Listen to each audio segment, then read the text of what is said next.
A treatment for perfect wealth seems like it would go hand in hand with prosperity.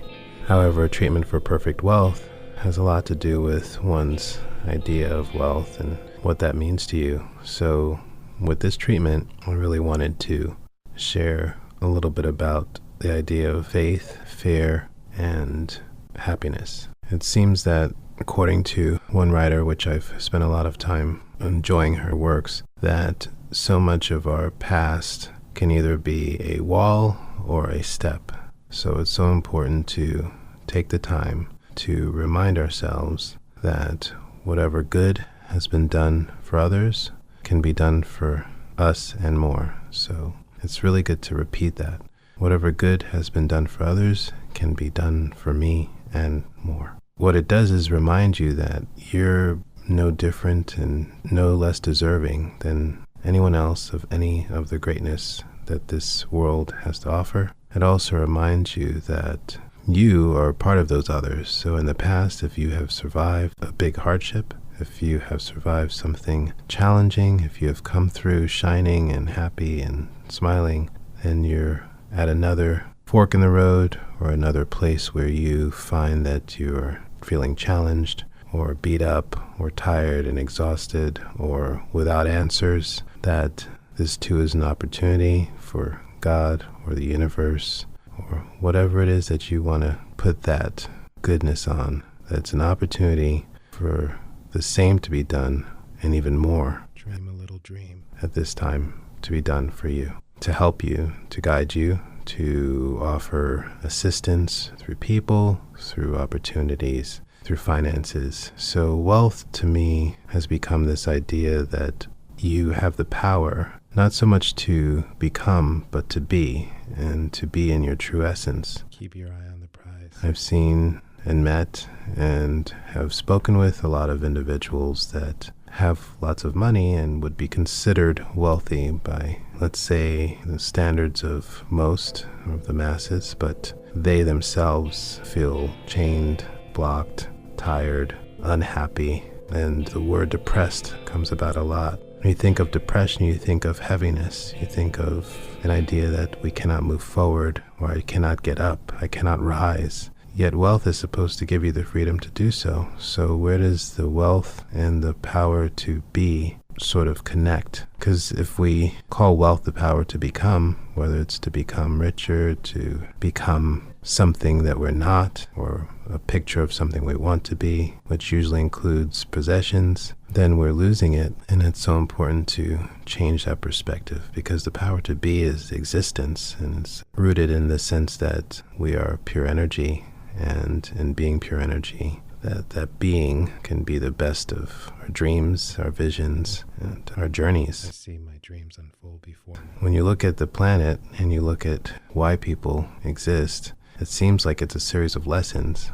And in these lessons, it's so important to remember that you're supposed to be humble. And if you're not humble, you can't learn. If you can't learn, you can't grow. So whenever you reach a moment of challenge, see it as a lesson. And therein lies the true wealth. And therein lies the true growth. There's nothing too good to be true. So what is wealth but growth? And going back to the power of being, when you have a moment each day, you should always close your eyes and take the time to envision your best self. There's nothing too good to happen. Your best self is not so much the possessions, but in truth it is a place of happiness, a place of contentment, a place of rest. It's sleeping soundly through the night. It's sitting calmly with loved ones. It's maybe a nap on the couch with your children or your friends, of being admiring of your way of being more than admiring of what you possess. It's a constant state of joy that no man can give you.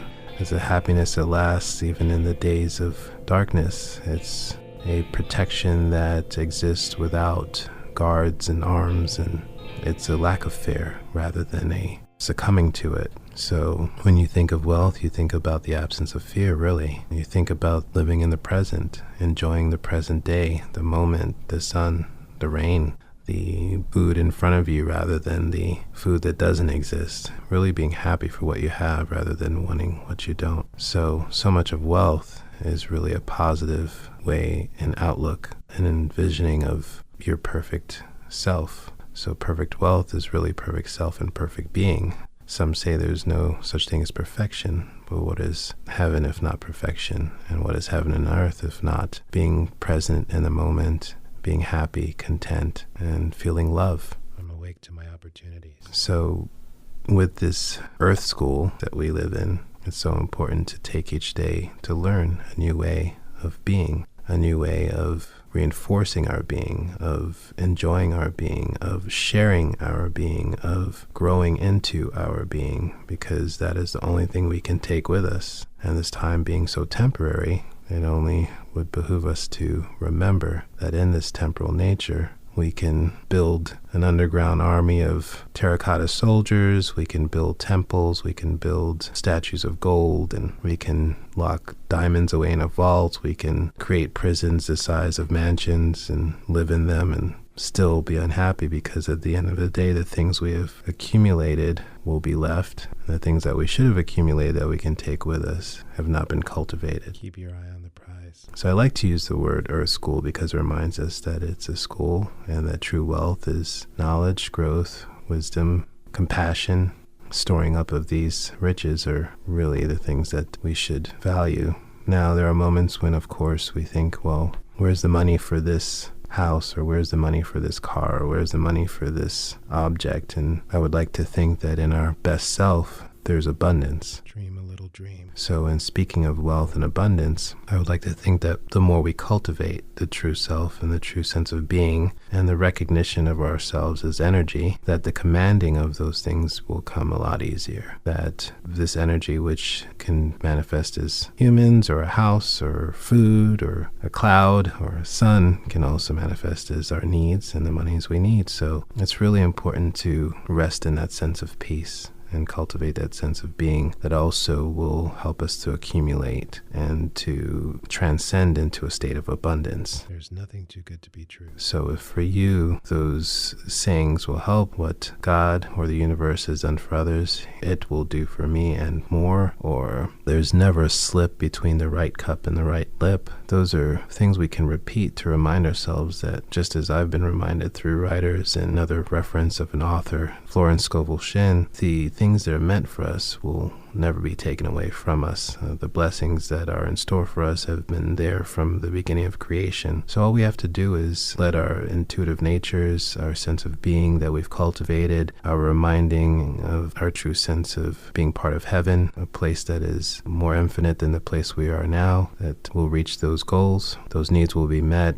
and that any barriers will become steps, any challenges will become lessons. And with that, we will have achieved the goal, which in this particular meditation is perfect wealth.